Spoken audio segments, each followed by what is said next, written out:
States and the President of Ukraine.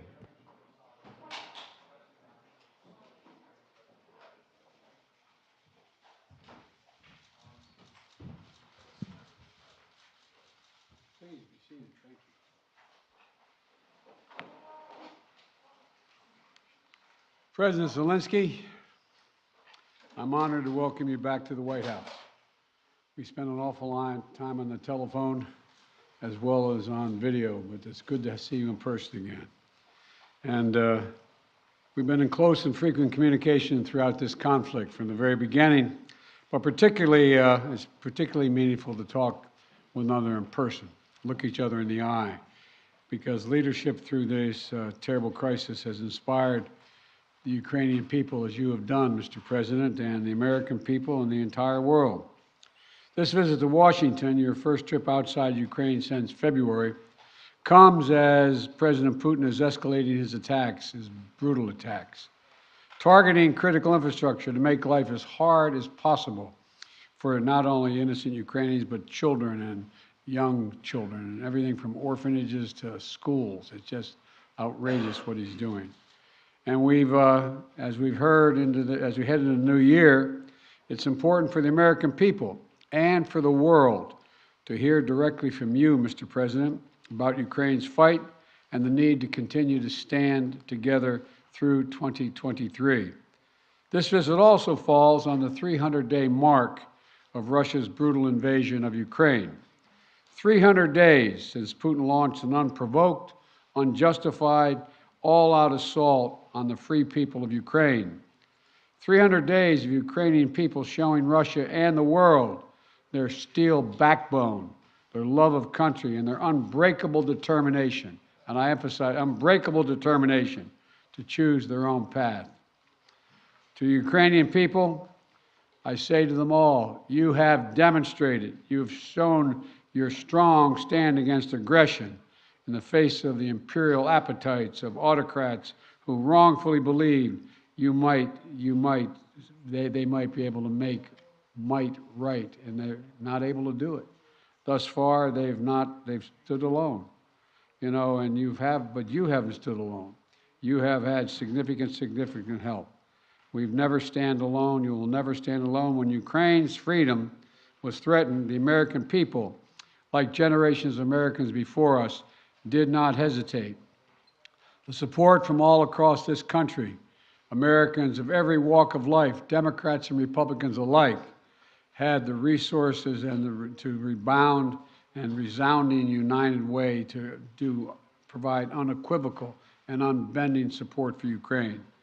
Because we understand in our bones that Ukraine's fight is part of something much bigger.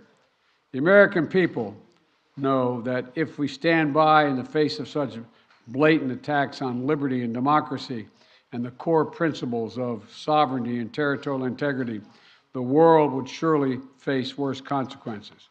And as I said, when Putin rolled his tanks into Ukraine in February, American people are prepared to have us stand up to bullies, stand up for freedom. That's who we are as Americans, and that's exactly what we've done. Even before the invasion began and Putin threatened Ukraine by building up his forces, we helped make sure Ukraine would be prepared to defend itself, even before they crossed into Ukraine. We provided a steady stream of defensive weapons, including air defense systems and artillery, ammunition, and so much more. And we've not done it alone. From the very beginning, the United States rallied allies and partners from around the world to stand strong with Ukraine and impose unprecedented, and I emphasize unprecedented, sanctions and export controls on Russia, making it harder for the Kremlin to wage this brutal war. More than 50 nations have committed nearly 2,000 tanks and other armored vehicles, more than 800 artillery systems, more than 2 million rounds of artillery ammunition, and more than 50 advanced multiple rocket launching systems, anti-ship and air defense systems, all to strengthen Ukraine. Together, we provided billions of dollars in direct budgetary support to make sure the Ukrainian government can keep providing basic fundamental services to the Iranian people, like healthcare, education, and emergency personnel. This includes another $2 billion that in direct budget support from the American people that the World Bank distributed earlier this week. We provided humanitarian assistance to help the millions of Ukrainians who have been forced to flee their homes because of Putin's inhumane, brutal war. Communities across Europe have opened their hearts and their homes to help Ukrainians in need. The United States has been proud to welcome more than 221,000 Ukrainians seeking refuge since March of 2022, including as part of Uniting for Ukraine, as part of our Uniting for Ukraine program. And today, USAID is committing more than $374 million in urgently needed humanitarian assistance for Ukraine.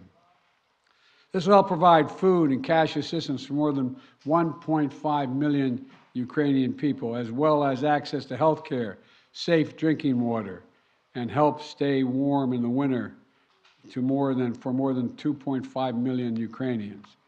The United States and our allies and partners around the world have delivered a broad range of assistance at historic speed and has been critical to bolstering Ukraine's success thus far. Ukraine has won the Battle of Kiev, has won the Battle of Kherson, has won the Battle of Kharkiv. Ukraine has defied Russia's expectations at every single turn.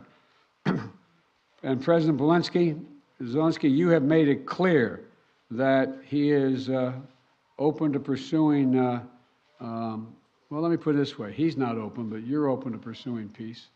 You're open to pursuing a just peace.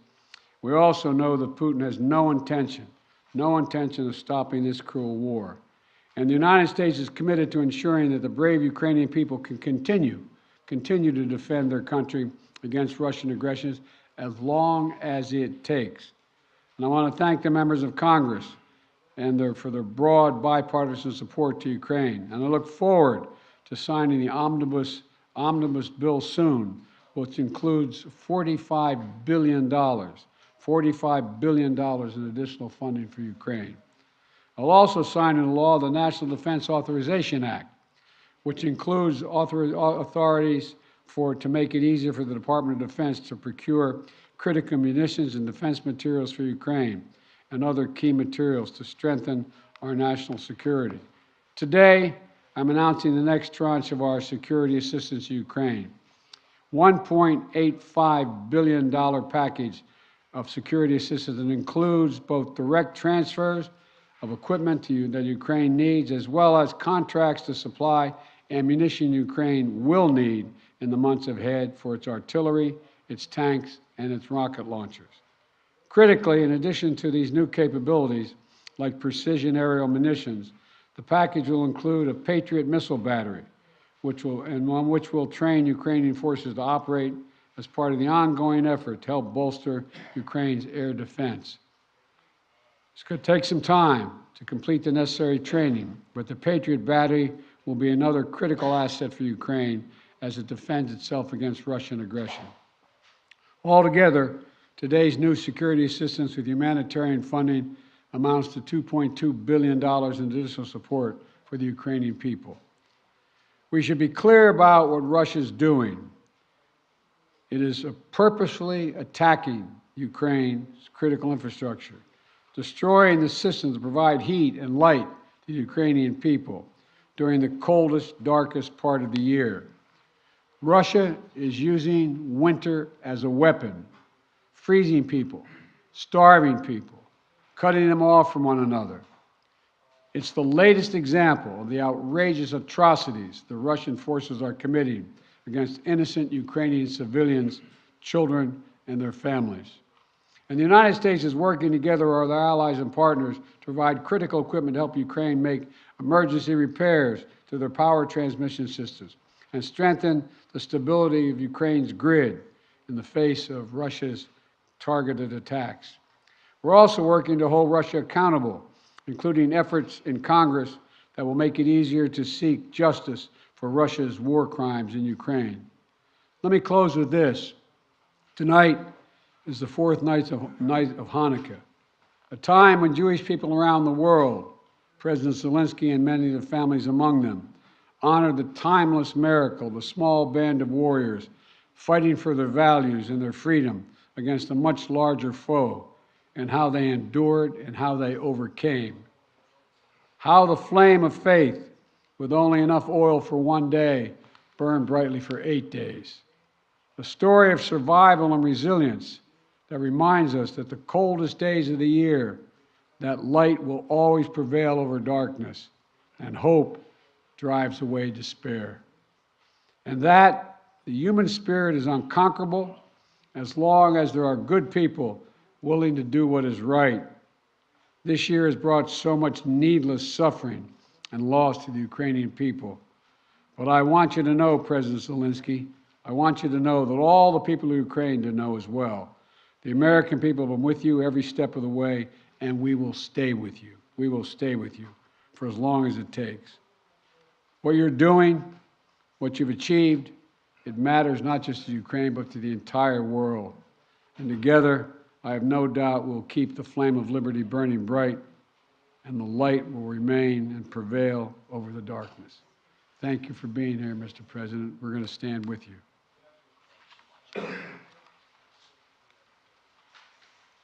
Thank you. Шановний пане президент. Dear Mr. President, please put on the equipment. Once again, Mr. President, President Biden, audience, journalists, ladies and gentlemen, I came here to the United States to forward the word of thanks to the people of America, people who do so much for Ukraine. I am thankful for all of this. This visit to the United States became really a historic one for our relations with the United States and the American leadership. In the last 30 days of this war, we have started a new phase of our interrelations with the United States. We became a real partners and allies with the content. And I felt today during all of my meetings and during our talks. Once again, I would like to thank Mr. President, President Biden, for his candid support and what is very important, the understanding of Ukraine, and for the support of the international coalition to strengthen international law. I am grateful to President Biden for his personal efforts, his steps that unite the partners and global South.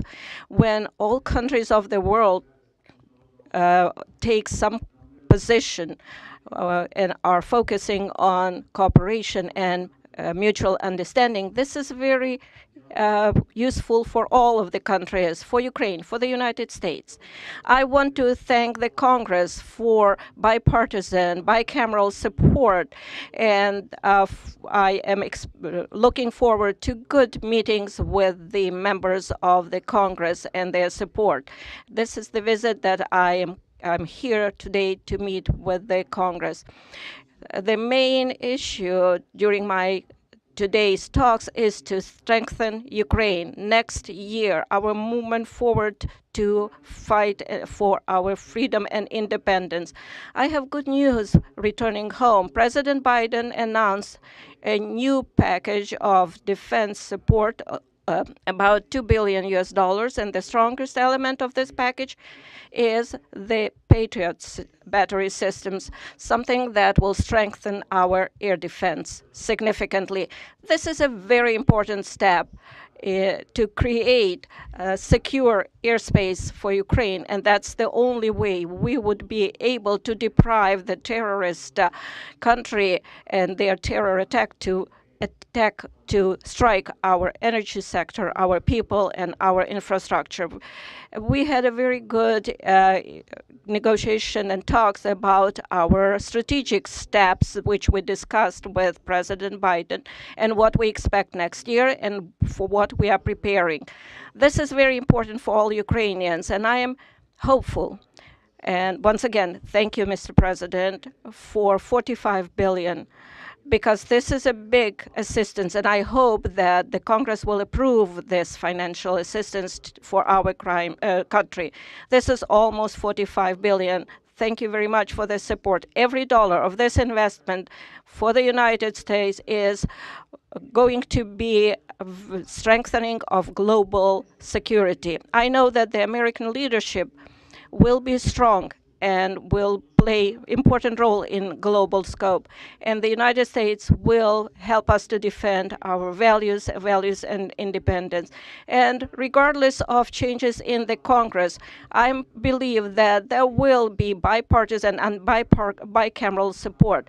And I know that everybody works for this. And of course, during all of my meetings today, we discussed issues of standoff against terror of Russia, their destruction of our energy infrastructure. We need to survive this winter. We need to protect our people, and we need to be very specific in this area. This is a key humanitarian issue for us right now.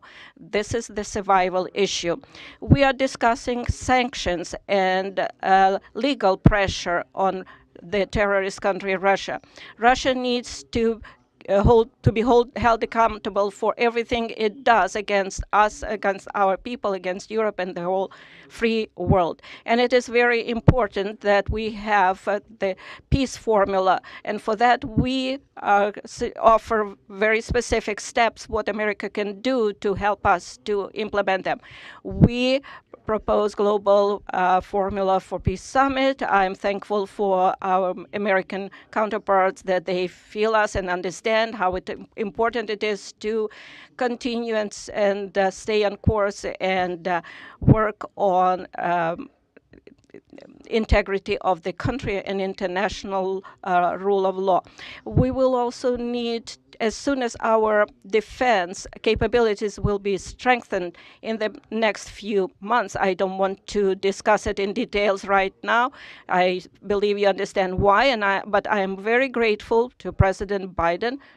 Thank you for your attention to all of these issues. Glory to Ukraine.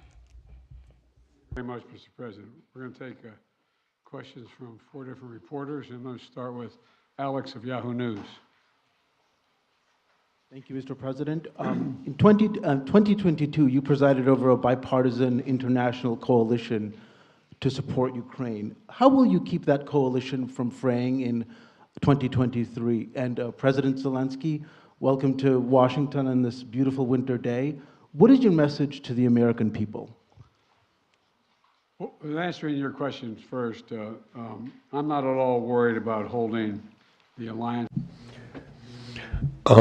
Наше союзницьке партнерство з країнами Європейського Союзу і іншими країнами. Assume this is simultaneous. All right. Okay. I've never seen NATO or the EU more united about anything at all. And I see no sign of there being any change. We all know what's at stake here. Our European partners, all the more so. They fully understand it. This is about, we've never seen a major invasion of a European country since World War II. And they see no signs that Putin is going to do anything to change that unless we resist and we help the Ukrainians resist. We all know what's at stake, the very idea of sovereignty, the UN Charter. Putin thought he would weaken NATO. Instead, he strengthened NATO. I once said to him that we talk about he wanted to see Europe end up being divided. And instead, what did he do? He produced a more united Europe with Sweden and Finland joining. So I don't see any reason to believe there'll be any lessening of support. And as we reach out to our NATO allies, our Secretary of Defense and our Secretary of State, we get continued support, not only there, but also from around the world, from Japan and many other countries as well. So I feel very good about the solidarity of support for Ukraine. Thank you for your question. Дякую за запитання. Tell you very simple things, which are very important for me. And I think so that we have the same values and the same understanding of the life, the sense of the life. My message, I wish you peace.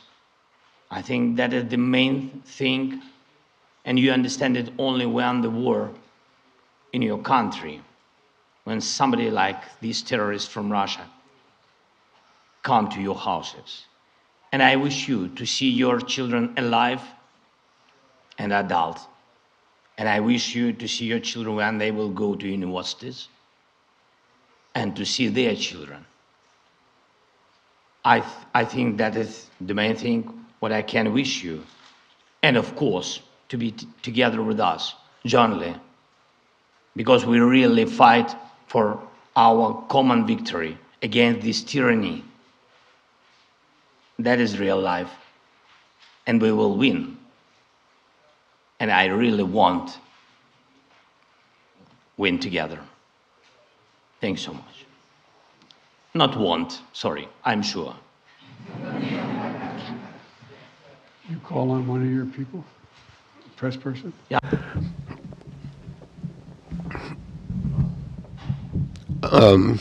Yes, please. Enter. Question to both of you, but firstly, as Ukrainian, and I mean it, I want to thank the United States for supporting my country. And, you know, my family is in Ukraine, and I definitely understand they will not be alive today if America will not support my country, both politically and militarily. So thank you for this. It's honest. Will. And as of my question, we enter a new phase of this war, and you definitely discussed today which path to choose, how the war could come to an end, and what's next. Will it turn into a new counteroffensive or some kind of peace talks? So, Mr. Biden, Mr. Zelensky, could you share your vision? What's the fair way to end this war, and how do you understand this word, fair peace? Thank you. My view. Your guy. I think we have. Come here. I see. Although I like him very much already. That's good.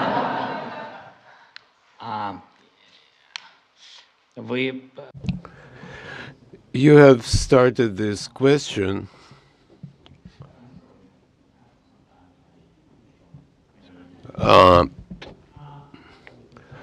You have started by stating that your family is in Kiev and without the assistance of the United States. This is absolutely true. The U.S. leadership in this assistance is strong, and again, I would like to remind you that U.S. family will be in danger without the armed forces of Ukraine, which is very important. That concerns your questions per se. What would you like to hear? Just peace? I don't know. I don't know what just peace is. It's a very philosophical description. If there is a just war, I don't know. You know, for all of us, peace, just peace is different. For me, as a president, just peace is no compromises as to the sovereignty, freedom, and territorial integrity of my country, the payback for all the damages inflicted by Russian aggression. I'm sorry I'm talking about children a lot today, but as a father, I would like to emphasize, you know, how many parents lost their sons and daughters on the front lines. So what is just peace for them? Money is nothing, and no compensations or reparations are of no consequence. They live by revenge, Otje. I think this is a tremendous tragedy, and the longer the war lasts, the longer this aggression lasts, there will be more parents who live for the sake of vengeance. or revenge. And I know a lot of people like that. So there can't be any just peace in the war that was imposed on us by these, I don't know how to describe that because we are in the White House and I can't find the proper language. So these inhumans, I would say. I think we share the exact same vision, and that a free, independent, prosperous, and secure Ukraine is the vision. We both want this war to end. We both want it to end. And as I've said, it could end today if Putin had any dignity at all and did the right thing and just said, pulled out. But that's not going to happen. Not going to happen. It's not going to happen now. So what comes next? What we talked about today was we're going to continue to help Ukraine succeed on the battlefield. It can succeed in the battlefield with our help and the help of our European allies and others. So that if and when President Zelensky is ready to talk with the Russians, he will be able to succeed as well because he will have won on the battlefield. And, you know, I don't think we should underestimate the impact this war is having on Russia and the losses they're suffering. And you saw just, I think it was 2 days ago, Putin saying that this is much tougher than he thought. He thought he could break NATO. He thought he could break the West. He thought he could break the alliance. He thought he could be welcomed by the Ukrainian people that were Russian-speaking. He was wrong, wrong, and wrong. He continues to be wrong. The sooner he makes it's clear that he cannot possibly win this war, that's when the time we have to put this president in a position to be able to decide how he wants the war to end. My turn, huh? Please, yeah. Phil Matterly, Matt Matterly of CNN. Thank you, Mr. President. Welcome, Mr. President. Mr. President, to start with you, your advisors often talk about how critically important you view face-to-face interaction. I'm wondering, after spending 2+ hours face-to-face with President Zelensky, what you learned or what you took from the meeting that perhaps you couldn't glean or learn in the phone calls or video conferences, and somewhat tied to that, was there any discussion related to the U.S. assessment that Russia would not take escalatory action now that Patriots are being sent, a Patriot battery will be delivered? Let me answer the first question, the first part of your question. You know I get kidded for saying that there's all politics is personal. It's all about looking someone in the eye, and I mean it sincerely. I don't think there's any substitute for sitting down face-to-face with a friend or a foe and looking them in the eye. And that's exactly what's happening at this moment. We've done that more than once, and we're going to continue to do it. And the winter is setting in, and Putin is increasingly going after civilian targets and women and children, orphanages. This guy is, well, but he's going to fail. And he's going to fail. He's already failed because he now knows that there's no way he's ever going to occupy all of Ukraine. There's no way in which he's going to be accepted by the Ukrainian people. And so he's failed in the past, and it was very important for him and everyone else to see that President Zelensky and I are united, two countries together, to make sure he cannot succeed. And I think I may be mistaken, but I know I judge every leader by the way what they say to me, their consistency, and look him in the eye. This guy has to his very soul is who he says he is. It's clear who he is. He's willing to give his life for his country, and all the folks that came with him today. And so I think it's important for him to know we are going to do everything in our power to see that he succeeds.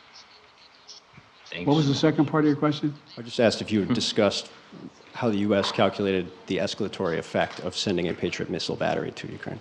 I did not discuss that at all with the president, but we do not. It's a defensive system. It's a defensive weapon system. It's not escalatory. It's defensive, and it's easy to not. And we'd love to not have to have them use it. Just stop the attacks. President Zelensky, again, welcome. You mentioned earlier that you wanted to make this trip for a while now. Why now? And also, can you tell me what you think the message you are sending to President Putin is, given the fact that 24 hours ago you were on the ground in the front lines with artillery echoing behind you, and now you find yourself in the White House standing next to the president?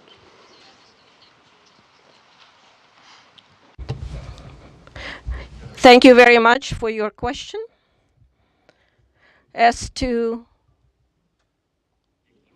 what is the message for Putin, I am standing here in the United States with President Biden on the same podium because I respect him as a person, as a president, as a human being for his position. And for me, this is a historic moment. I can send messages to President Biden. For example, if it's not serious, you said, what's going to happen after Patriots are installed? After that, we will send another signal to President Biden that we would like to get more Patriots.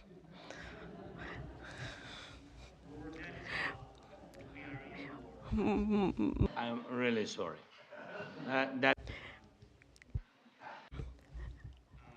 As to President Putin, in 2019, we had a Normandy meeting. In 2019, I became the president of Ukraine, and at that time, we were sending maximum messages to President Putin, telling him that there shouldn't be a full-scale invasion, to stop aggression, to renew our territorial integrity, to find diplomatic solution.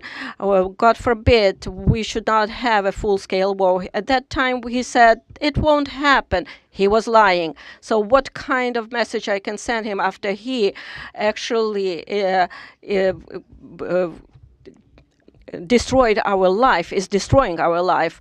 He can even go further, somewhere where the Soviet Union stayed before this, so he might want to invade those territories too. I believe that there is something mortal about his inadequate approach to the world. Why we need to send him a message? He needs to be interested in getting attention from the world, because he is not a subject of civilized people. He should be interested in trying to save something of his culture and history of his country. So that's his problem now.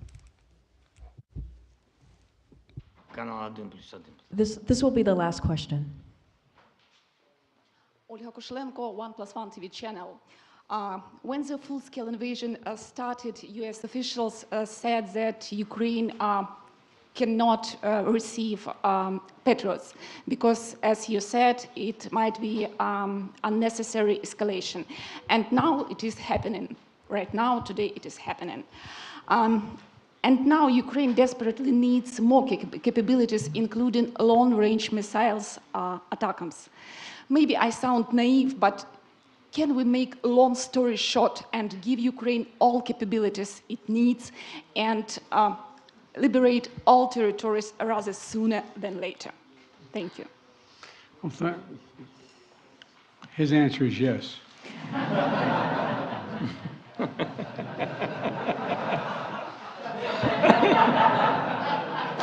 I agree. Let me be straightforward with you here. Дозвольте мені бути відвертим з вами. Факт полягає в That before Russia invaded, we dedicated an enormous amount of security assistance to Ukraine. And we've given Ukraine what they needed when they needed to defend themselves. And since the invasion, that has resulted in more than $20 billion in terms of security assistance. Just today, I approved another $1.8 billion in additional assistance to Ukraine for it to succeed on the battlefield. And we're focused on working with allies and partners to generate capability in 4 key areas. Air defense, as we know today, the Patriot is the best of that. Secondly is to, and we're looking to do more, we provided hundreds of advanced artillery systems and from dozens of countries. Thirdly, we've worked with partners to get Ukraine tanks and other armored vehicles. And fourthly, we've announced today another 200,000 rounds of additional ammunition. Now you say, why don't we just give Ukraine everything there is to give? Well, for two reasons. One, there's an entire alliance that is critical to stay with Ukraine. And the idea that we would give Ukraine material that is fundamentally different than is already going there would have a prospect of breaking up NATO and breaking up the European Union and the rest of the world. We're going to give Ukraine what it needs to be able to defend itself, to be able to succeed and succeed in the battlefield. And the other piece of this is, you may recall, one of the reasons why I have spent, well, I won't tell you the calculation, but I've spent several hundred hours face-to-face with our European allies and the heads of state of those countries, and making the case as to why it was overwhelming in their interest that they continue to support Ukraine. They understand it fully, but they're not looking to go to war with Russia. They're not looking for a third world war, and I think they can all be avoided by making sure that Ukraine is able to succeed in the battlefield. So anyway, there's more to say, but I probably already said too much. Thank you. Well, thank you all very, very much. Appreciate your time and attention. And as I said, Mr. President, you don't have to worry. We are staying with Ukraine as long as Ukraine is there. Thank you all. Thank you so much. All the best. Ladies and gentlemen, please remain in your seats until the official delegations have departed. Thank you.